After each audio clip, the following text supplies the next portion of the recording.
Hey guys, welcome back to the Destinations channel. I'm Sal Debi, and today we're going to give you the ultimate guide to cruise pricing. Today we're going to talk everything from the hidden costs of cruising, what's included and what's not included on board the cruise ship, all the way down to the secrets that the cruise lines don't want you to know when they offer you those special deals, and what the true cost of that cruise will be, and how to get the cruise line's absolute best price for your cabin on your particular sailing. I'll be right back and we'll go over it all right after this.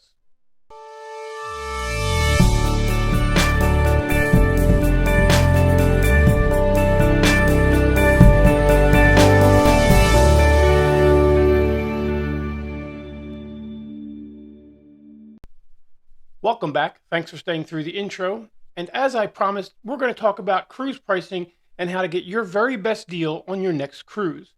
Now, for the purpose of this video, we're going to talk about Carnival Cruise Lines, but all cruise lines pretty much have very similar pricing. For the purposes of this video, we're going to break it down into 8 categories. What's included on your cruise, what's not included on your cruise, the best times of year to go on your cruise, and the worst times of year for pricing on your sailing.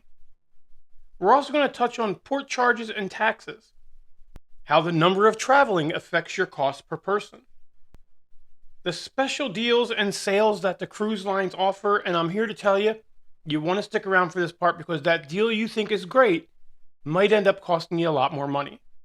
And then we're going to talk about fare codes and categories. Now, fare codes and categories are a pretty interesting topic. I'm sure you've all been on flights before where you find out the person sitting next to you might have paid more or even less than you paid for your ticket on the exact same flight. Well, on cruising, it's even worse because that exact same cabin that you're in on the exact same sailing literally has prices that could cost you thousands more or significantly less, depending on how you booked your cruise. You want to stay for this part of the video because I promise you, I will save you money on your next cruise. Let's start with topic number 1, what's included in the price of your ticket. The first thing that's obviously included is your cabin. That's where you're going to live during your voyage on board your cruise ship. Also includes is most food on board. Now, when I say food, I'm talking about your Lido deck buffets, restaurants, a lot of times like Guy's Burgers is going to be included, the Blue Iguana tequila bar that makes the burritos, all going to be included, as well as the food in the main dining room for breakfast, lunch, and dinner. Now, there are some add-ons in the main dining room, such as specialty steakhouse selections that you can add on to it, but most of the food, if you're dining in the main dining room, is going to be included, as well as most of your entertainment on board. All your shows, let me preface that, most of your shows will be included.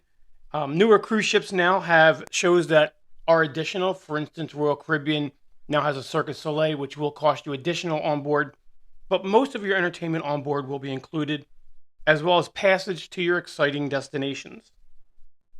Now, in a minute, we're going to talk about the things that aren't included that you could spend extra on board, but I'm here to tell you, if you're thinking about cruising and you are interested in an all-inclusive destination, I know people, including myself, that have boarded a cruise ship and never spent a single dime on board and still had an absolutely fantastic time, and you could too. But there are some things that are going to cost you a little bit extra if you choose to partake on them.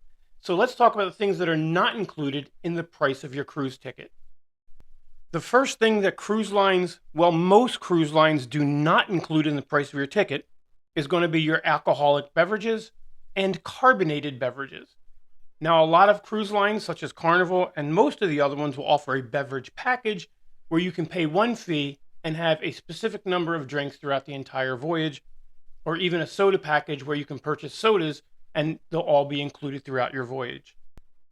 This next one is becoming more and more popular, specifically as ships get larger and larger, is that specialty dining opportunities are now available.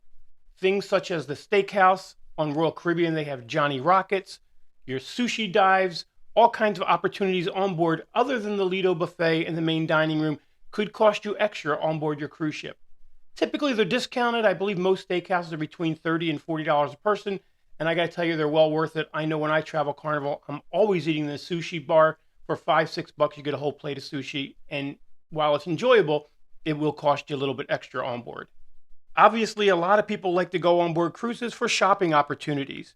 Everything you purchase on board and even in foreign ports are normally tax and duty free, so you'll pay significantly less for buying those items on board, things such as jewelry, alcohol, or even just souvenirs. But obviously, those opportunities to purchase things are not going to be included in the cost of your cruise. As you visit each port of call, the cruise line is also going to offer you excursions. These are group activities such as swimming with dolphins, ATV tours, all kinds of fun things that you can do in a shore excursion, but they're not included in the price of your trip.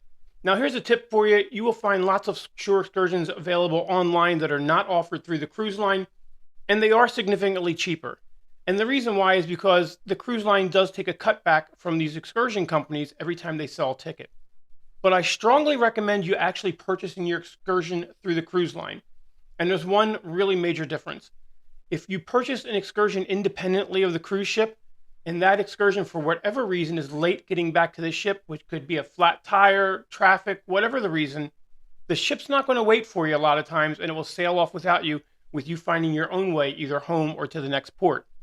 Whereas if you're on an excursion through the cruise line, the ship is guaranteed to be there even if the excursion is late coming back.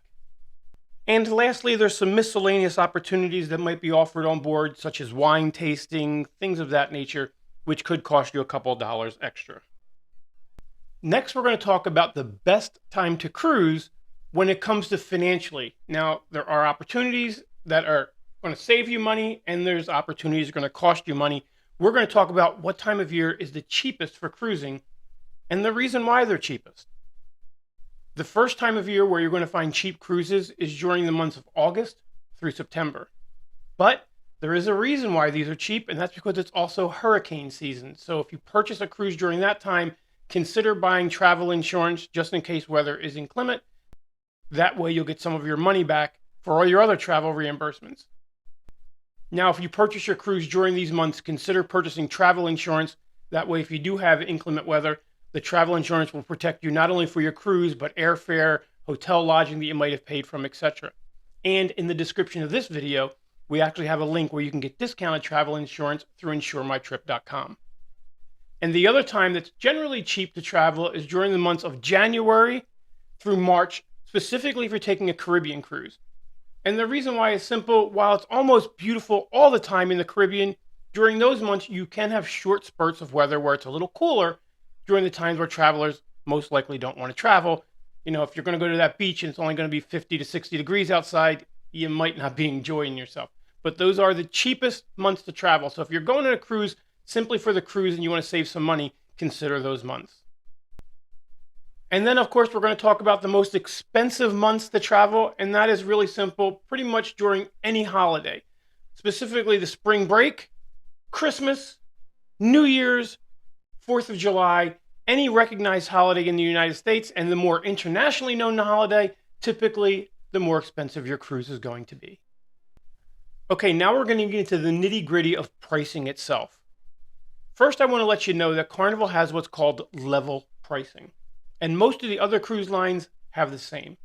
And what that means is whether you go to the smallest travel agency on the corner in your hometown or the biggest travel agency in the world, such as Travelocity, your pricing is going to be exactly the same.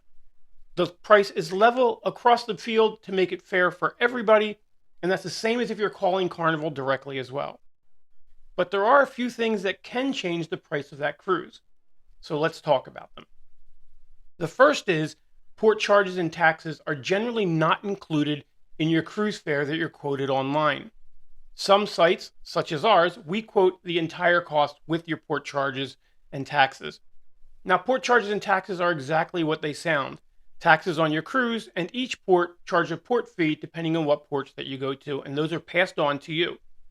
But be careful when you're looking at that cruise, whether it be on carnival.com or another cruiseline.com, because oftentimes the price that's quoted does not include the port charges and taxes, and they don't tell you those until you get to the very end as you start to check out. So always be mindful of whether that price quote you're looking at includes the port charges and taxes.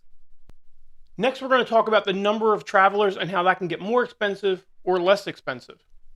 All cruise lines base their occupancy on 2 people or a double in each cabin. Those prices will be a price per person, as well as the port charges and taxes for the person. Now, solo travelers, you're kind of getting ripped off a little bit because since they're based on double occupancy, a solo cabin is typically the same cost as a cabin with two people in it, with the exception you're not paying port charges and taxes for one person, but you are paying double the cruise fare, which isn't really fair if you ask me, but that's how it works. It also goes the other way around if you're having a third or fourth person in your cabin. Those people become significantly cheaper because all Carnival is really looking at is they're not using more cabin space for those customers as far as additional cabins.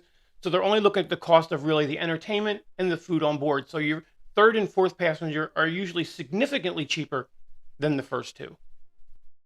Okay, let's get into the nitty gritty of pricing. And this next one is if you're not paying attention to, you really could end up paying a lot more for your cruise. And that's the special sales and the special deals that the cruise lines put out there. Like oftentimes you'll find a lower deposit. And yes, having a lower deposit will make it easier to book that cruise.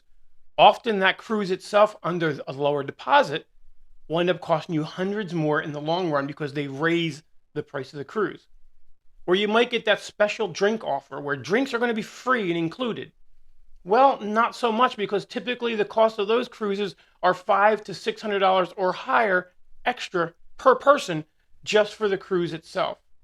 Those are called rate codes.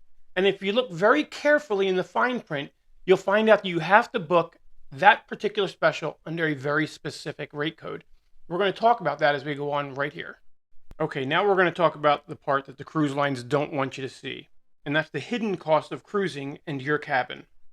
For this example, we're going to look at the Carnival Celebration, and we're going to pick a date here of in the future of March 31st, 2024. First of all, you always want to make sure that you tell the cruise line what state you live in, as well as your loyalty number, because a lot of the offers that they will show you are based specifically upon the state that you live in or your loyalty number.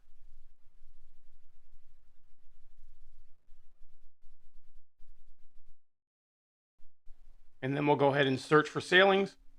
Now this is the fun part. On this particular sailing, there's 9 rate codes available to you. Now the cruise line always has what they call a published rate code, and that's the tariff rate. And you'll see that the prices for these are extremely high and nobody ever pays the tariff rate.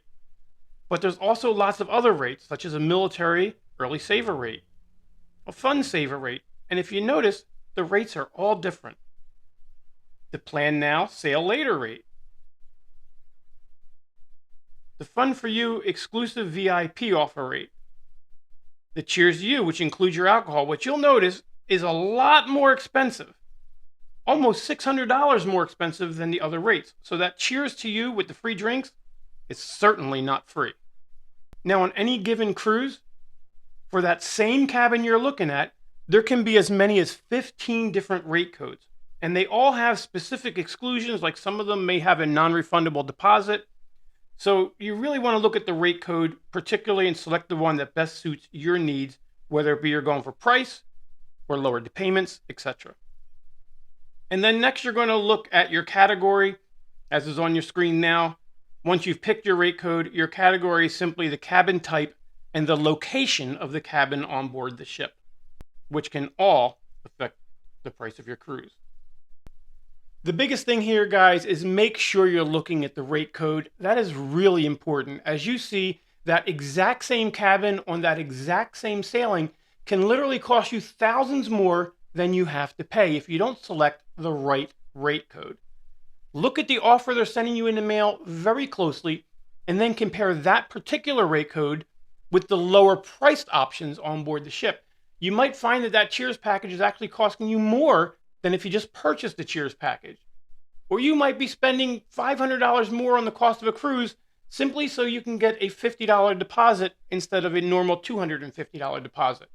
And I get it, if you don't have the $250 deposit, that's a way to make it affordable. So I'm not just saying that these rate codes are all scams, but make sure you pick the one that applies to you at the lowest rate it possibly offers.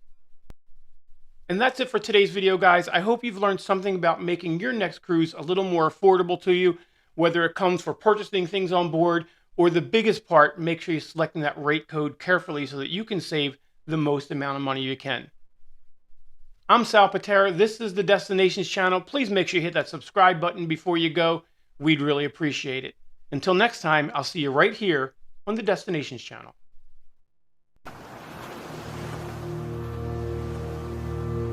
I really don't know why it is that all of us are so committed to the sea.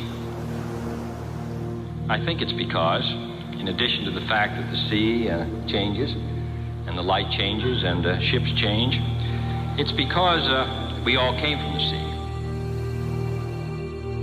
And it is an interesting biological fact that all of us have in our veins the exact same percentage of salt in our blood that exists in the ocean.